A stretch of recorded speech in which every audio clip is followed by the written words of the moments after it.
I greet you in the name of our Lord Jesus Christ, and it's always a joy to bring to you live the Gorgeous Woman Show. And we are living in times that are a bit critical right now, in times of COVID-19. It's not easy for families, it's not easy for women, for men, for children, especially in our situation in Kenya where even our children have not been allowed to go to school due to the pandemic.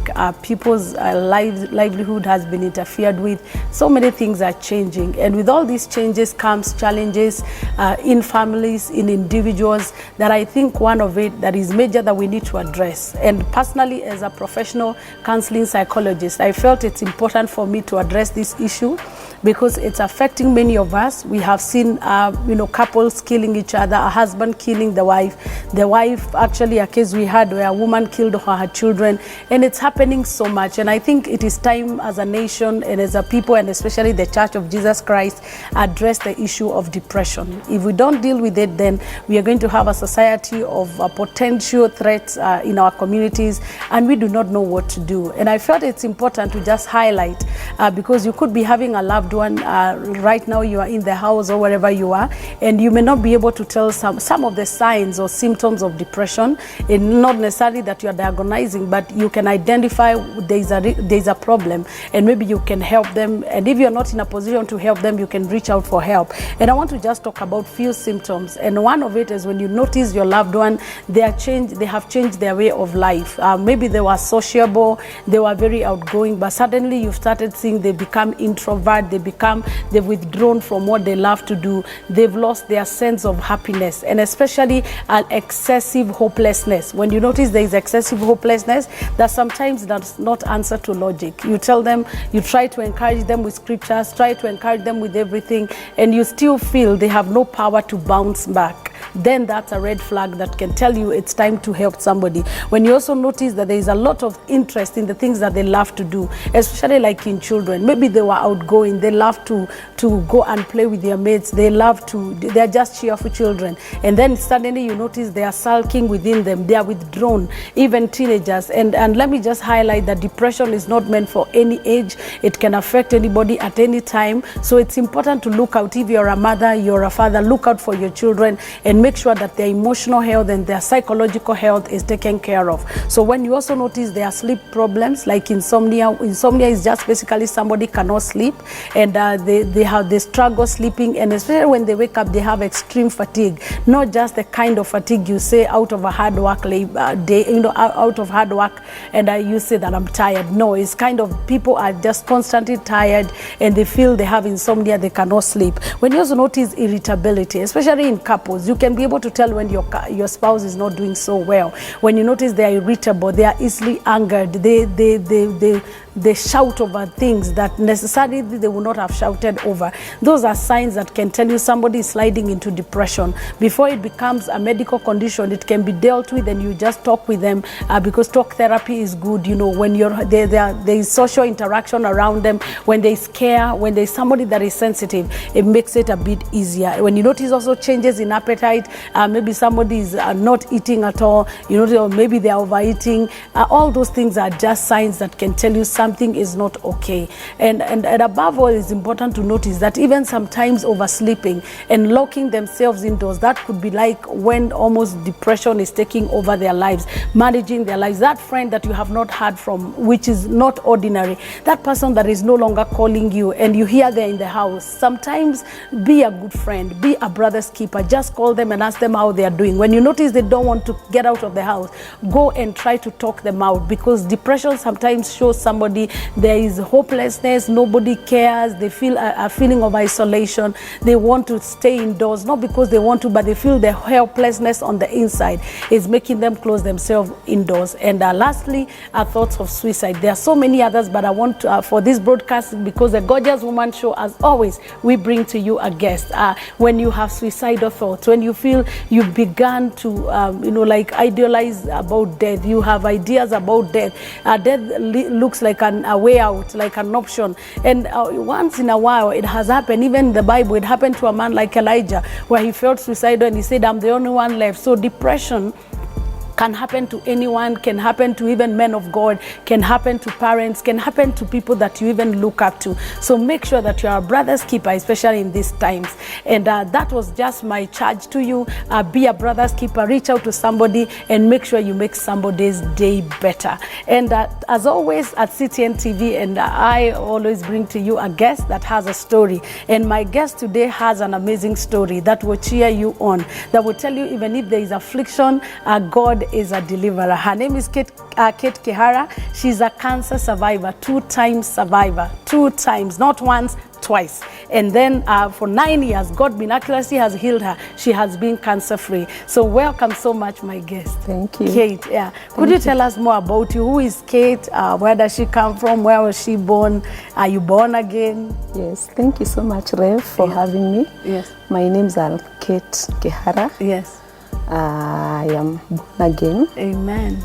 I love the Lord. Amen. I was born in Kiambu County in a family of 3. Yeah.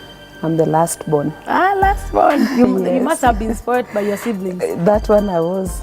Even today, I perceive like they still see me as the baby. You never grow up. You never grow up. Once you are a last born, you never grow up. Yeah. And I am a mother to one very gorgeous girl who just turned 10 in May. 10. Amen. Yes. Wow, great to have you on the Gorgeous Woman Show. Thank you. And thank you for opting to bring out your testimony, because to me this is a testimony of what God has done. Amen. And we truly appreciate you, because you're a gorgeous woman that is willing to come out of that closet and say, God has done it for me. Amen. And are you married?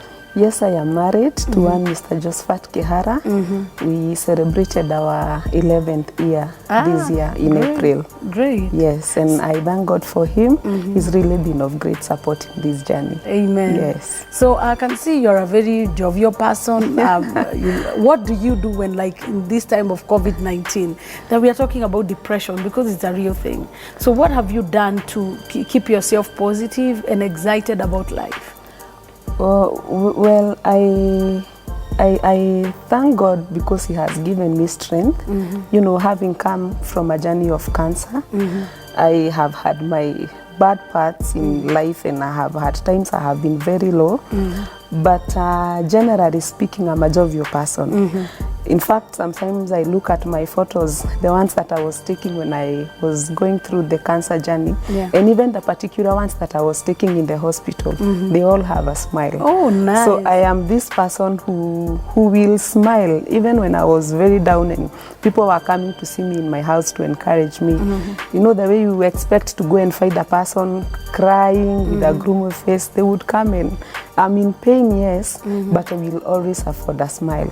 So even in this period of COVID-19, I have been encouraging those that, you know, come through my life, and I've been telling them that God is still on the throne. He doesn't come when He is not aware. So they keep encouraging themselves because there is hope in God. It's interesting because I've interviewed several people and I've interacted with people who have probably survived or gone through the journey of cancer or chronic illness. And one of the greatest challenges they face is depression.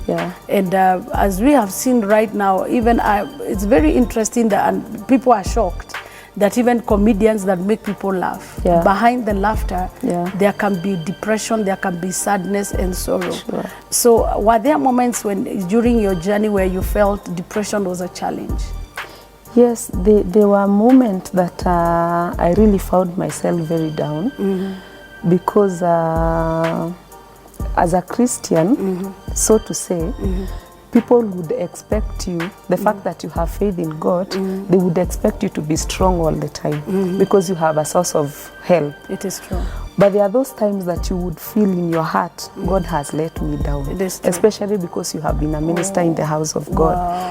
And then you are in that position that when you go telling people that I am feeling down, you know, they see you as like you are lacking faith, in quotes. So there is that misunderstanding. So your heart is ailing but the people you are talking to wanaona ni kama imani imeisha, and somehow you end up fighting this battle alone, all by yourself. All by yourself. And actually depression and that loneliness is one of the greatest disadvantage you can have. Yes. Yeah. And so my greatest part, or the moment that would really make me feel depressed and feel let down, is the moment I would sit and ask myself, but God, why did you allow this to happen to me?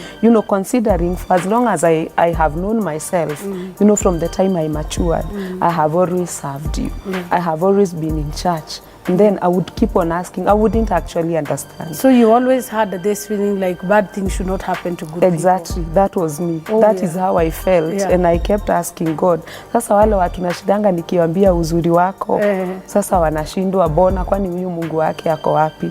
And that was the lowest moment for me. And that is what would really bring me down. And then hiyo si kitu unaweza enda ukiambia kila mtu. You can't even go tell your pastor or your elder that where was God. Exactly. The kind of scriptures you'll be bombarded with. Exactly. You will even be utaombeshwa ombi la toba tena. And again, you are this. I had told you I'm this person. You come to see me, and I will smile. Yeah. Through the discussion and through the depression, I'll keep on smiling. Yeah. So hata kama ulikuwa umekuja ukisikia the oye blah blah blah, you will end up finding a jovial person. So at the end of the day, you will go because umepata niko poa. Yeah. So ile part ya kutaka kufanya a follow up anaendelea aje, not most of the people were doing that. You gave a front that everything is okay. Exactly. But deep within me, I am hurting, I am broken, but generally I am a jovial person.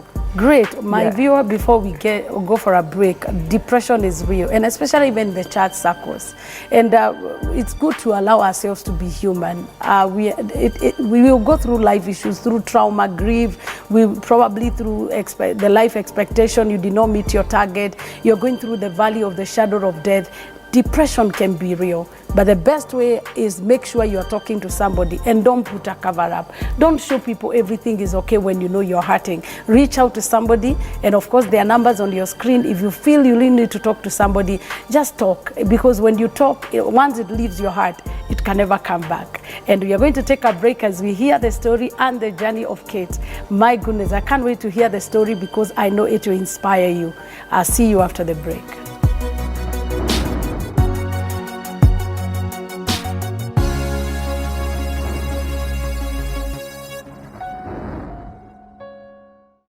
Welcome back, our viewer, and as we have been discussing, it's Kate Kehara, 2 times cancer survivor, and right now for 9 years she has been cancer-free by the grace of God.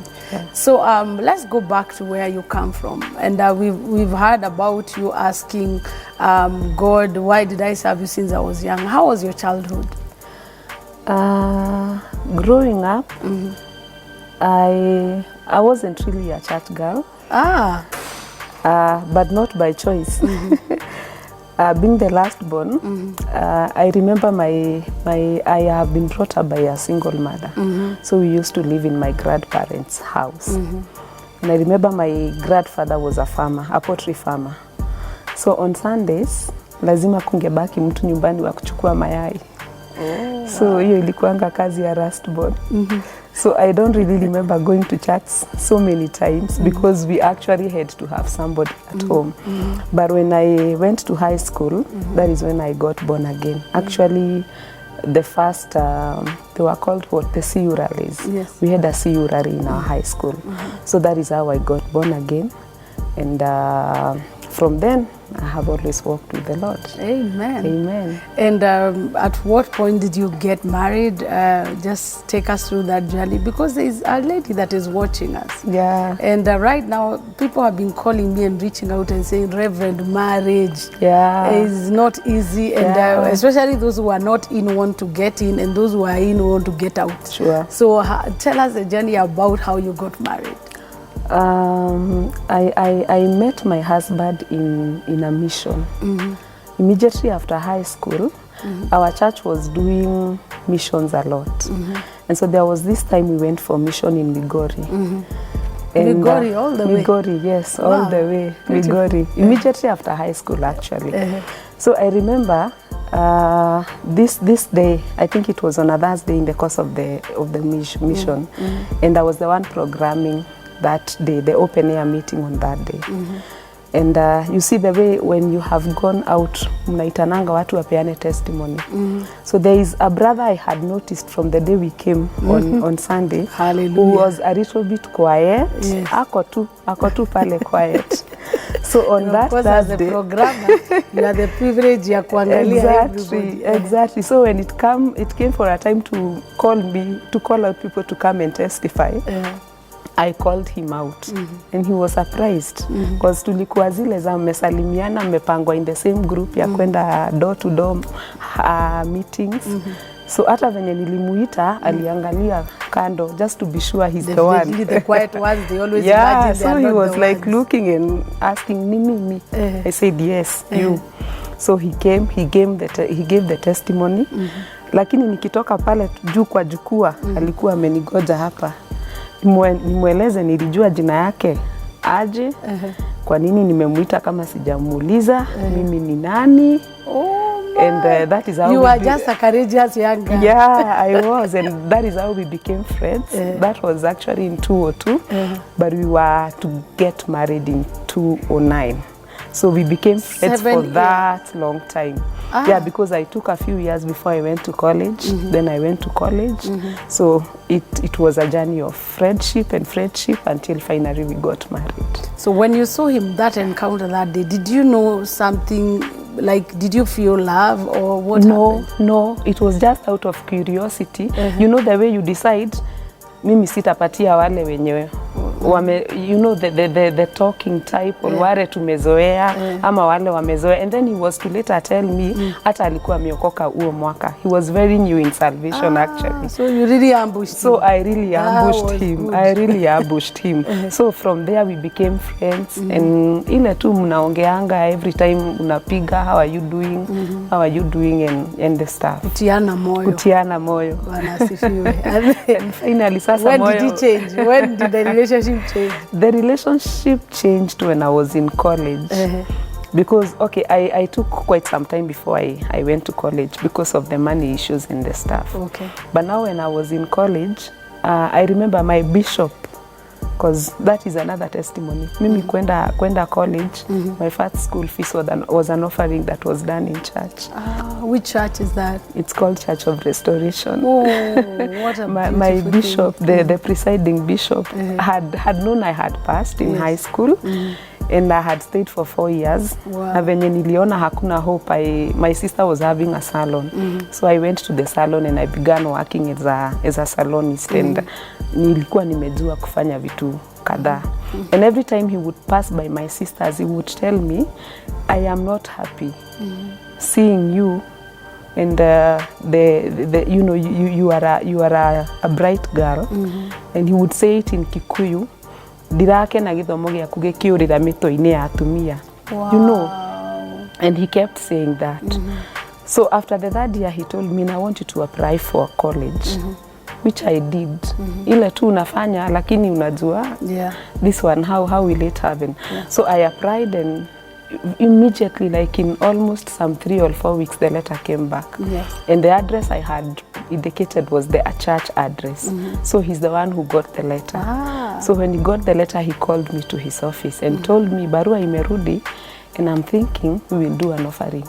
Wow. I'll talk to the church. That is exceptional. Yes. It is not every bishop who can do that. I'll talk to the church, and we will raise an offering. Wow. So the church I think I was to report in 3 weeks from this time we are talking. So he talked to the church immediately that Sunday. And akawambia, in 2 weeks time, we will do an offering for this girl. Of course, I was a church girl. Everybody knew me. I was a servant, and I was in the front line. Which ministry service? In the praise and worship. In the praise and worship. Yes, so everybody knew me. Yes. So they did an offering. And the money was enough to pay for, I went in a government in a government college. Ah, that was divine. Yeah, so they weren't very expensive. And the college had even the hostel. So ukilipa school fees, you are sorted for the entire term. Wow. So the money that was raised was enough to pay for my 2 terms. Isi ile ya semester, ile ya trimester. Yeah. And then a few people in the church changad. Huyu alileta mattress, huyu akanipatia briefcase. What a nice Huyu akanichangia nguo zenye za msichana wa kwenda college, you know. And that is how I went to school. Wow, then after that akaambia my mom, sasa you have a whole year to plan for how you will begin getting school fees for your daughter for the second year. Yes. Because the course was taking 3 years. Yes. And divinely my mom began doing chicken. Hizi za kienyeji. Mimi nilisoma na pesa ya after the grandfather. Sasa hizi za kienyeji. Alikuwa anachukua kama 3, anawekea mayai. By the time nifungue shule, anaziuza zote na vifaranga na kila kitu. Wow. Tunalipa school fees, and that is how I got my diploma. Wow. When the bishop was seeing me off to go to college, he told me, na sijakupeleka college ukatafute bwana. So that is a powerful bishop. Wherever he is, congratulations. My entire college life, I was very cautious. Every guy in college who would come and approach me and, you know, begin showing some interest, the words would creak in my mind, what the bishop told me. And I would tell myself, no. And that is how I ended up never having any relationship in college. Any person who came close, I would block them because I would remember what the bishop told me. Sijakupeleka huko. But now this guy, Mr. Josephat, nikiwa shule, he kept on calling me. Unaendelea aje? Unasoma? Na ukumbuke ulienda kusoma. So his words and the words of the bishop are like zinapelekana. And we became friends. So he would, you know, like, you know, keep on checking on me and keep on checking on me and checking on. And immediately venye nilimaliza shule, that is when he called me. Kaniambia nataka kukuona. Yes. Immediately did you have college, a hint what you wanted? Somehow I had begun feeling hapa ni kama kutatoka kitu. Oh. Okay. Yeah, so that is how immediately after college, that is how he called me, and then we began taking coffee, and we ended up living together. Great. Yeah, by the grace of God. Amen. And you did a wedding? Yes, we did a church wedding. And the bishop, of course, was very excited. He's the one who officiated. Wow. He was very excited. Even today, he's very excited, and I am his girl. Mimi bado ni msichana wake. Even at this age, mimi bado ni msichana wake. And I am grateful to him, and I love him so much. Thank you so much. It's such a good thing to hear somebody talk about their man of God like that. Because it's not every pastor who is corrupt. They are good men of God doing great things. Sure. So now after you get married, did you get a child immediately? Now, after I got married, remember I had stayed for quite some years. Yes. So I got married when I was not very young. Around 27 there. So I got pregnant almost immediately. Yes. And 1 year, 1 month, 1 month after my marriage is when I got a baby. And so I began bringing her up. And before she could get one, that is where my cancer journey began. Wow. Tell us about before she was even before she was one. Yeah, because she was born in May, and I began feeling some firmness on my breast in March, of 2011, and she was born in May of 2010. So when I began feeling some firmness, where I work, there is a nurse. The institution has a nurse. So I went to the nurse and I told her what I was feeling. And she told me, because you're a nursing mother and you're working, there could be a possibility of a milk clot. Yes. Which I bought. It made a lot of sense. Yes. Considering I'm leaving in the morning, coming back in the evening, so there could be accumulation of milk, which has formed a clot. And so I told her, what are we going to do? And then she gave me some medicine, more or less some painkillers, and told me that is nothing that should make you worried. So I took the medicine for like a month or so.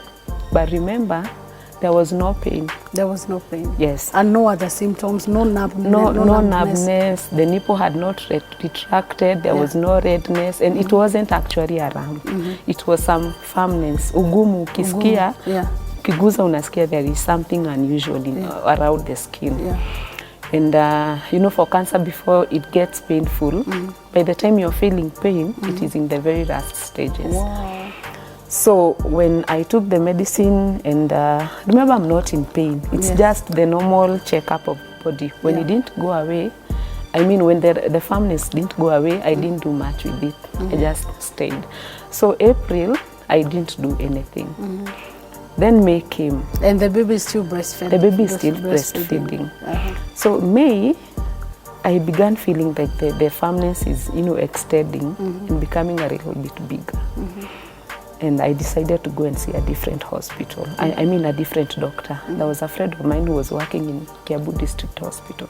So I went and saw him. And he told me the same story. Could be a milk clot. But I told him what my friend doctor had told me, the nurse. Akaniambia, now you will not take me more medicine. I want you to be pressing it with a warm cloth. Every time you get home after breastfeeding the baby. No tests were done? No tests were done.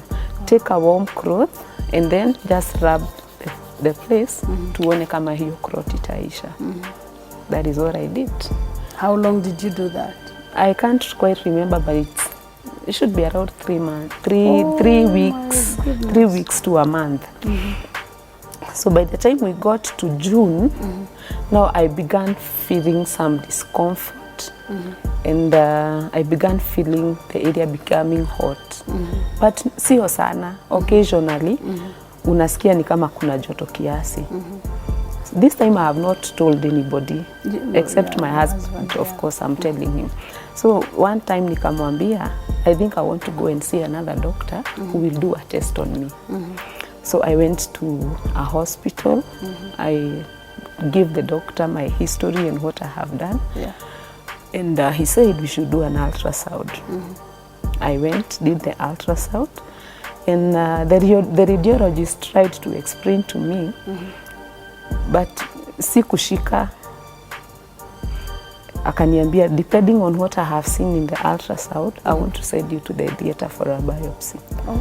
They go and take a small piece of the firmness, take it to the lab, and then we see what it is. Even before we go on, do you feel like you took too long to get to where you are? Yes, I did. Yes, I did. But maybe it's because, you know, whatever I was being told about a milk clot made a lot of sense. It made a lot of sense. And, you know, then, 9 years ago, cancer had not been talked about the way it is being talked about now. The awareness wasn't as much.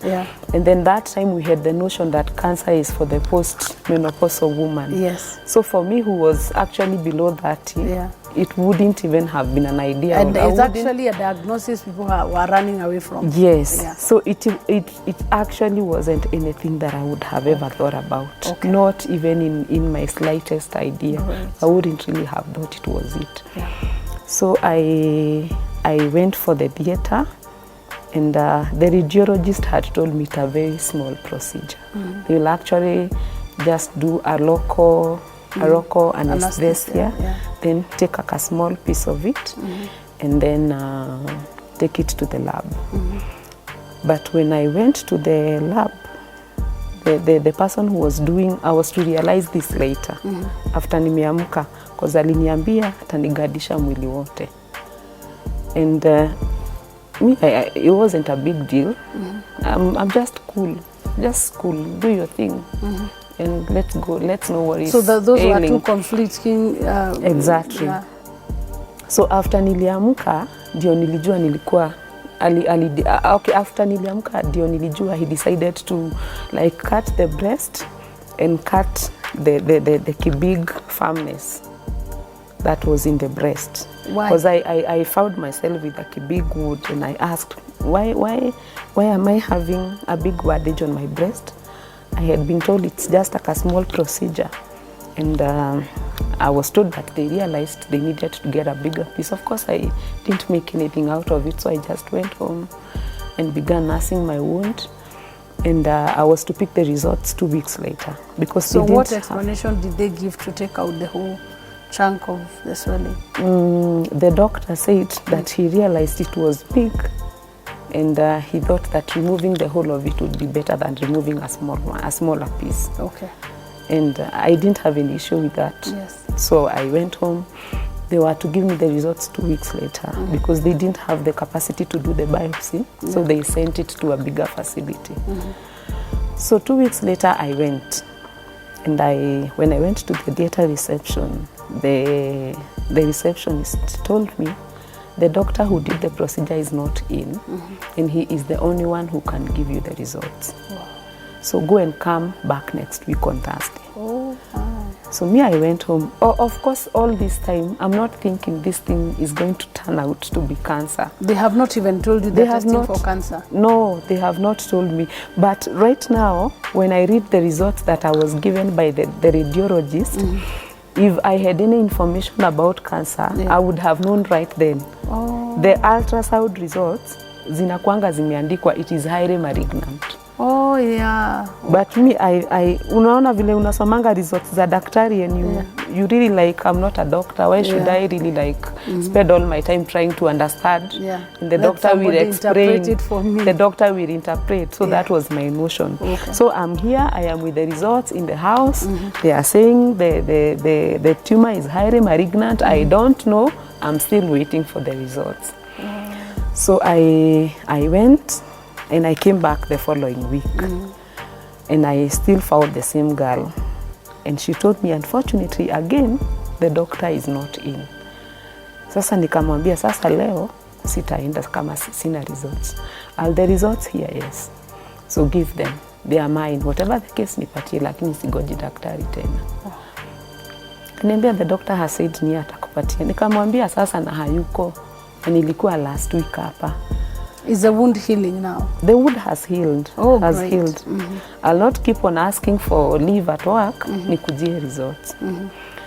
So until today, I've never understood why she did what she did. I don't know kama aliona nimemnag ama kumekuwa nini, but she went and came back with an envelope. And I was seated at the theater, the waiting bay. I was alone. I remember there was nobody at that place. So she came with the envelope, akatoka pale kwa counter yake, the doctor akatoka. now, No, the receptionist. The doctor is not in. Then she handed me the envelope and told me, here are your results. You have cancer. You will know what to do. Jesus Christ. Just like that. Hey, and wow. she went. Our viewer, on that note, we are going to take a break and then we hear what happens next. It's such a sad story, but the goodness of the Lord has been manifested in her life. See you after the break.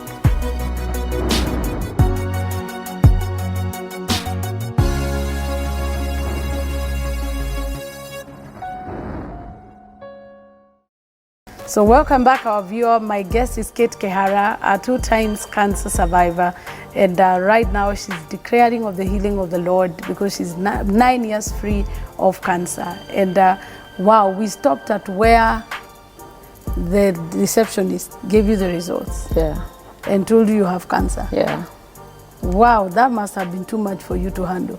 It was too much for somebody who wasn't expecting that.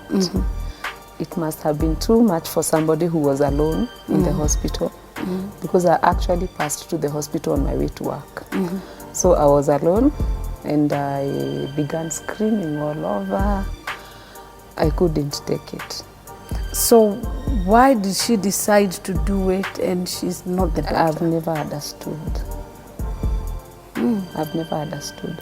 So I began screaming, and the hospital has a counselor, professional counselor. Yeah, because ordinarily she should have referred you to the hospital counselor. Yes, so they called the counselor when it was too late. Yes. Because actually, up to today, I don't even know what that counselor told me. Because I was not in the right state of mind at that time.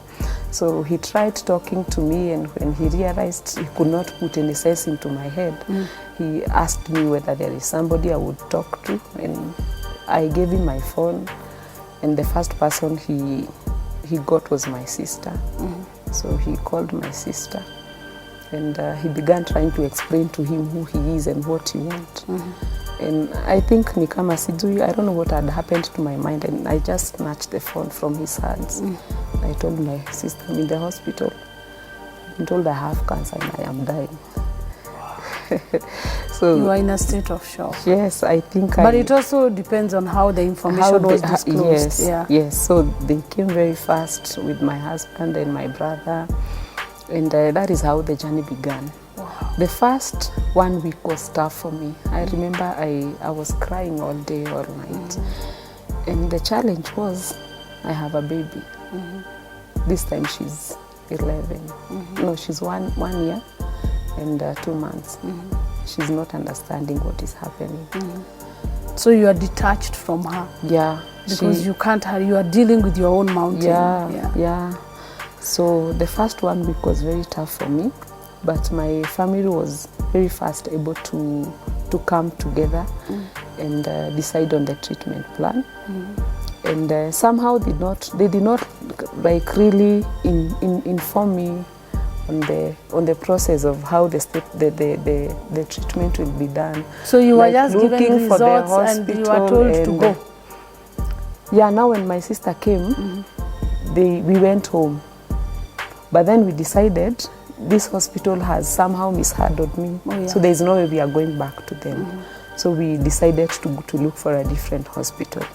And now the family came back together and, took the whole process. So mimi yangu ilikuwa waniambie tunatakikana kwenda Kenyatta kesho. So mimi niamke nioge niende, waingie kwa daktari waongee wa discuss. If they feel whatever has been told is okay, they will do. Ni sawa. Me, it's like I was not in touch with myself. Yeah, I wasn't even sure what I want with my life. So the process began, and I did everything that is done for a cancer patient. So what was the first step? Maybe there is somebody that is there where you are. Yeah. And where did you move from there? When I went to Kenyatta, that is where we first went. When I went to Kenyatta, the doctor who saw me, the oncologist who saw me, discovered, because this other doctor, cancer itakangi ukate. Yes. So instead of doing the biopsy, remember he cut the whole. Yeah, I was concerned as well. He cut the whole whole lump. And here I am. I have stayed for a month because remember the results were supposed to take 2 weeks. I took another 1 more week, and then I have had a whole week of us trying to consult. So was this doctor an oncologist, or he was just a GP? He was just a surgeon. Okay. Was just a general hospital. Okay. So by the time I go to see the oncologist, it's a month. And examining my breast, he found I had developed 3 more lumps. 3 more lumps. So I think he even wrote on my file that this was an emergency. It was a case that needed to be handled very fast.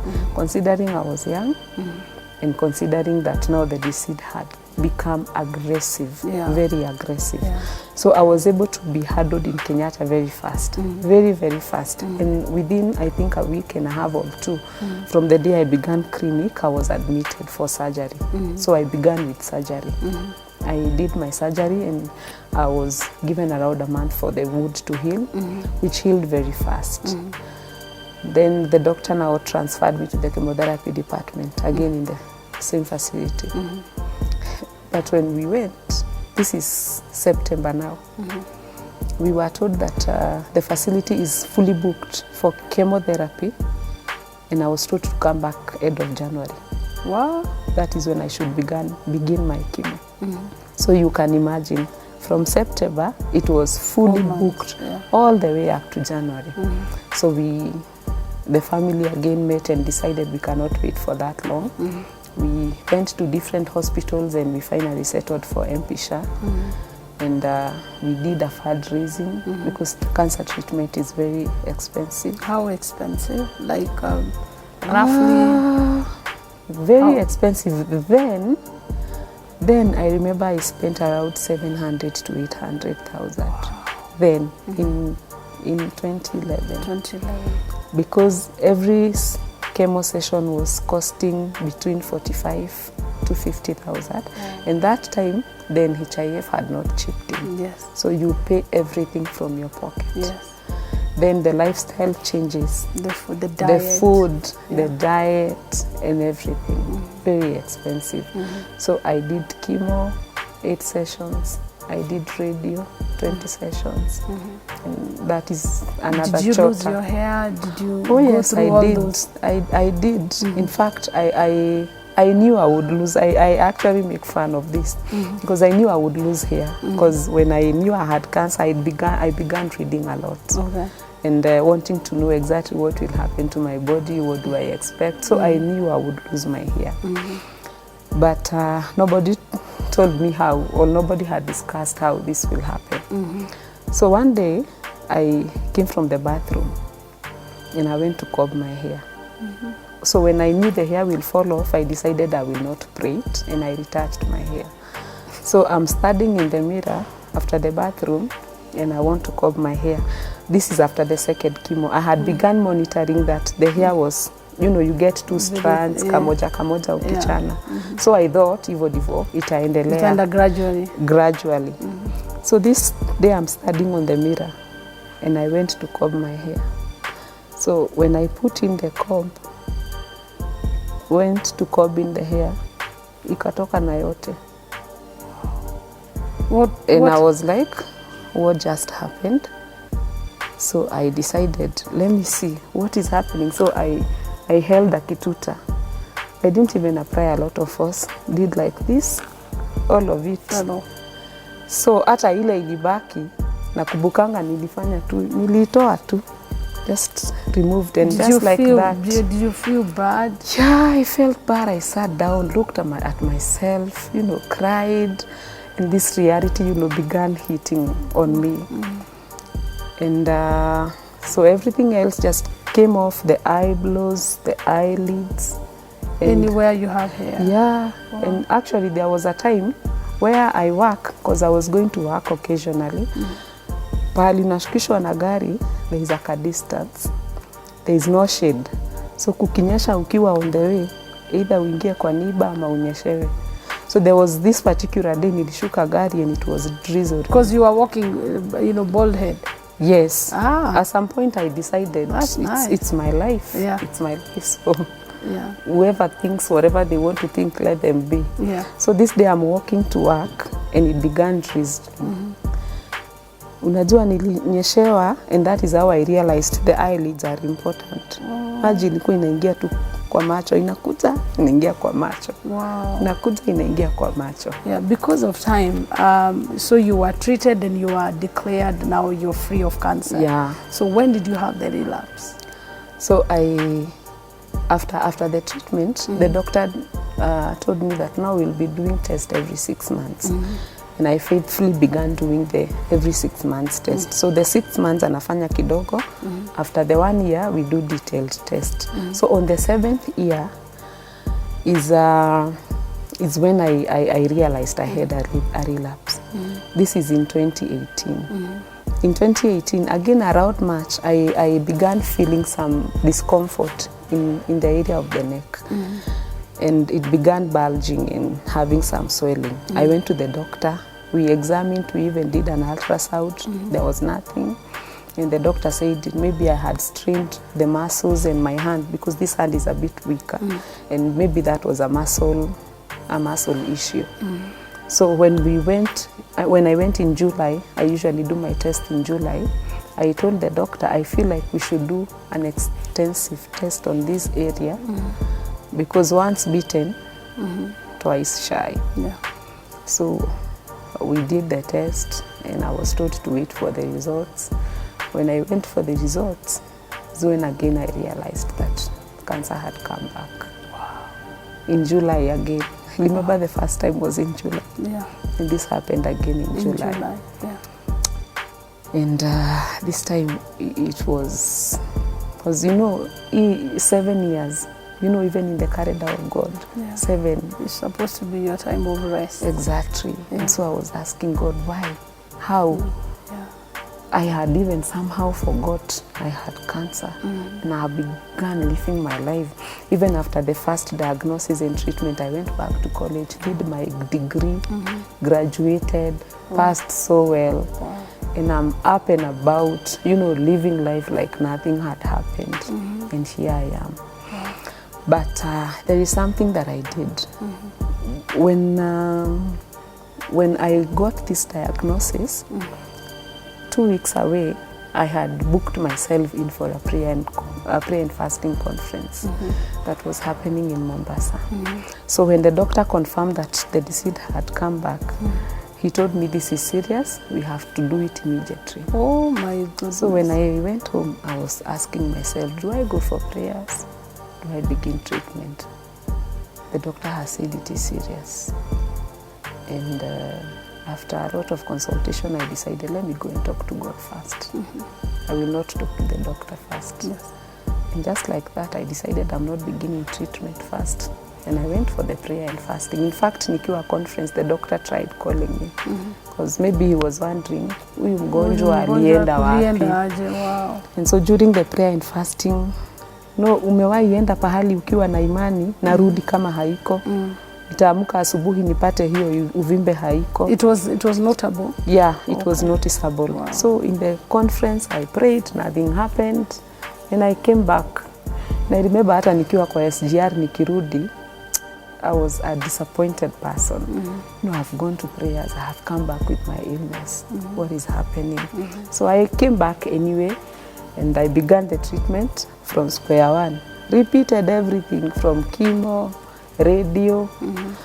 But this time, instead of improving, the more I took chemo, the more it brought me down. I remember there was a time I had swollen, the whole of my body I had swollen, and people would come to see me and get encouraged. Nime add weight, I'm doing fine. And I was telling them, yes, I'm doing fine. Because ideally cancer inafaa kukufanya ukonde. Yeah. So, but I didn't know my lungs had already begun getting affected. So the reason I was swelling is I was having a lot of water retention in my body. Wow. So when I went to the doctor, when I went to my oncologist, maybe based on what he had seen cancer patient behave, he knew that it was my time to go. And at some point he did something to suggest there is nothing we can do for you. Because according to him, that was the end of my story. I remember the very last time I talked to him, because now my family had begun of, thinking, can we go and seek treatment outside the country? So when we went to him to tell him to give us the letter, nakubukanga alituambia, you Kenyans, munaonanga India kama ni Israel, where there is milk and honey. Daktari mnaenda kupata huko, they are all my juniors. There is nothing they will do I cannot do. Wow. So I am not giving you a letter, I'm not giving you a referral. If you cannot be treated here, there is nothing they will do that I cannot do. And just like that, akakataa kutupea barua. So another friend of mine, daktari, akanisaidia. Tukaenda, I went to the facility where he works and he told me, I want to check why there is a lot of swelling in your body. And we did an ultrasound, and it is the one that showed like my lungs had a lot of fluid.